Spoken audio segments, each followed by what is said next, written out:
Bonjour à tous, nous voici de retour dans notre studio de Canal Achat où nous avons la grande joie de recevoir Julie Vivier et Marie-Ève Dienne. Bonjour. Bonjour. Bonjour. Qui viennent nous parler d'une prochaine manifestation à la médiathèque de Agenmo. Mais d'abord, est-ce que vous pouvez vous présenter succinctement ? Bien sûr, alors moi je suis Julie Vivier, je travaille à Agenmo depuis 10 ans en indépendante et je suis journaliste et chargée de communication. Alors moi c'est Marie-Ève Dienne, donc je suis photographe et je suis aussi kinésiologue. Vous avez donc décidé toutes les deux de faire un bouquin. Voilà, vous êtes venus nous en parler un petit peu. Comment vous est venue l'idée ? L'idée de ce bouquin, c'est principalement de montrer la richesse du territoire des Landes, un territoire qu'on adore. Et on a voulu le mettre en image à travers les photos de Marie et mes textes, en faire un objet livre et une exposition pour montrer à travers les yeux de 40 ambassadeurs landais la richesse des Landes. Comment avez-vous choisi les personnages ? Alors ce qu'on a fait, c'est que pour choisir les personnages, avec Julie, on a fait une liste chacune.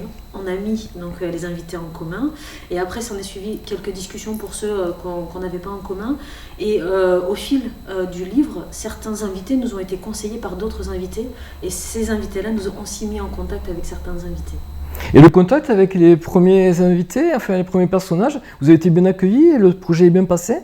Vous avez eu des refus, enfin je sais pas comment ça s'est passé. Non, tout s'est bien passé, oui, très, très bon, parce qu'en fait les gens aiment parler du pays qu'ils aiment et éclairer les Landes à travers leur prisme personnel en fait. Donc on a, le fil rouge de tous ces invités, c'est l'émotion. Voilà, l'émotion qu'ils ressentent sur leur pays. Mais justement, leur pays, donc, ce ne sont pas tous des Landais. J'ai vu en feuilletant le bouquin qu'il y a aussi des personnes qui viennent d'ailleurs. Ouais. C'est sympa ça, qui aiment notre département.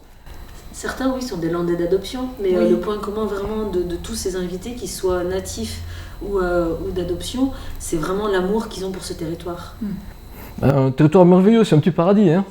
on est tous contents. Mais je pense que ça se sent, et c'est le retour qui nous est fait des gens à la lecture de ce livre, c'est que cette émotion partagée par les invités, elle est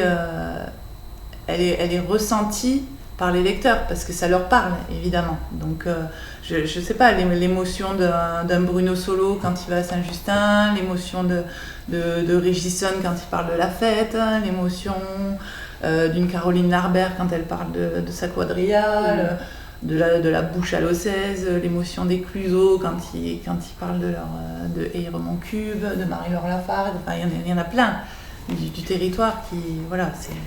Et pour l'exposition à la médiathèque, comment ça va se passer ? Est-ce que des personnages seront présents ? Comment vous allez l'organiser ? Qu'est-ce qu'il va y avoir à la médiathèque ? Alors l'exposition, elle est faite sous forme de 40 tirages, qui ne sont pas forcément ceux qu'on a dans le livre. C'est 40 tirages au format 50-75, tirés sur aluminium. Donc il y a vraiment une très très belle qualité de tirage. Ce qu'on fait quand on a des événements comme ceux-là, on invite les invités, tous ne peuvent pas venir, certains le peuvent, et ça reste la surprise en fait de l'événement. Donc l'événement, je suppose, c'est pour le vernissage qui seront présents, oui, que vous serez aussi présente, oui. Très certainement. Vous savez, vous l'avez programmé, c'est à quelle date ? Alors ça se passe le samedi 4 décembre à 17h30 à la médiathèque. On est reçu par la communauté de communes qui nous a invités, et Chalosse-sur-Sang qui nous a invités à la médiathèque. Et on invitera les 40 regardandais à venir, viendront qui pourra, et ils seront ravis, comme ça s'est passé à la Loue samedi dernier, d'échanger avec le public et de dédicacer les livres. En plus, oui, bien sûr, c'est une très très bonne idée. Et donc du coup, vous avez parlé de la Louve à Saint-Sevé, c'est-à-dire que l'exposition est itinérante ?